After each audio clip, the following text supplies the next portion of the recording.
in an fake da cewan Lawan Triumph yanzu ai ya bada hakuri yayi kaza, shi ma Abdul Jabbar ai ya bada hakuri, shi ma Abdul Jabbar ya bada hakuri. Kadiyar iri ɗaya ce. Aka ce Abdul Jabbar nuna bai nuna ba, kai ma Lawan Triumph nuna baka nuna ba. Aka kai Abdul Jabbar kotu aka daure shi, shi ma Lawan Triumph to a kai shi in kotu ta tabbatar mai da gaskiyarsa shikenan. Kuma alhamdulillah dadin zaman da na jini yanda na gaya muku, alhamdulillah wannan zama ta yi riba. Ribar ta ita ce da ya zama na yanzu duk abin da za su iya faɗa ko da kotu aka je yanzu an ji abin. Kaga mun ji dama abin da duk suka ɓoye, dama mun sani me za su iya faɗa, to yanzu mun ji. Sannan mu kuma za su ga me mu kuma muka tanada, kaga ba su san me muka tanada ba. Alhamdulillah yanzu mun ji me za su faɗa in an tafi kotu, kuma su ma yanzu Allah yadda za su ji mu kuma mu ma waɗansu irin abubuwa muka tanada na masoya manzo Allah sallallahu alaihi wasallam. Da haka yan uwa masu kokarin cewa misali ai domin abin da yake faruwa yanzu, wasu sun kwanaki suna maganan wallahi in an bar shi za su yi kaza, za su dauki doka a hannu. Da Allah kar ku yi haka, ba batun daukan doka a hannu, ku kwantar da hankalinku, abu bai je karshe ba tukunna.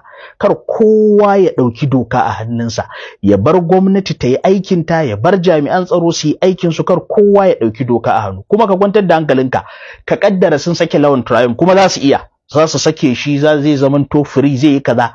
Kar ka damu, ka bar wa Allah. Allah ya taba barin wanda ya taba annabi ne?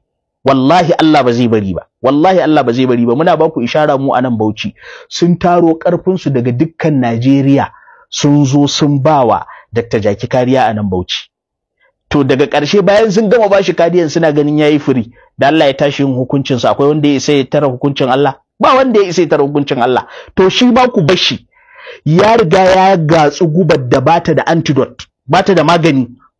Bata da magani. Taba annabi ai in ka gatsu wannan guban shikenan, kuma Allah ya tsare, ya riga ya gatsu wannan guban, za ta kai shi har ƙasa. Kar ku damu, kar wani ya dauki doka a hannunsa, su sake shi, su yi masa gida, su gina masa komai. Ba manzo Allah ya zaga ba, ba annabi ya taba ba. Ku sa wa Allah ido ku gani, ku sa wa Allah ido. Inda Allah zai ce zarni wa man khalaqtu wahida waja'altu lahu malan mamduda wa banina shuhuda wa mahattu lahu tamhida summa yadmau anazid. Kalla, duka ga sunan waɗannan ayoyi. Allah yana gaya wa manzo Allah, inna kafainakal mustahzi'ina, mu ne zamu isar maka akan masu yi maka izgili. Allah ya ce wa manzo Allah, wallahu ya'simuka minan nas, karka walar da kanka.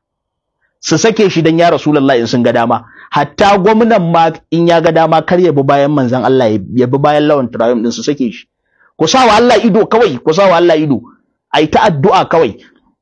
Mu addu'an da muke yi, musamman 'yan siyasan da suke da hannu da waɗanda suke da hannu, muna nan muna ta jefo musu addu'o'i, Allah ya karya su, ya nuna su. Za ku ga yadda Allah zai maganin su, kowa ya kwantar da hankalinsa. Ballantana abin nan bai je ƙarshe ba, yanzu an je mataki na 2 ne ko na 3. Matakin ƙarshe shine me gwamnati za ta yi akai.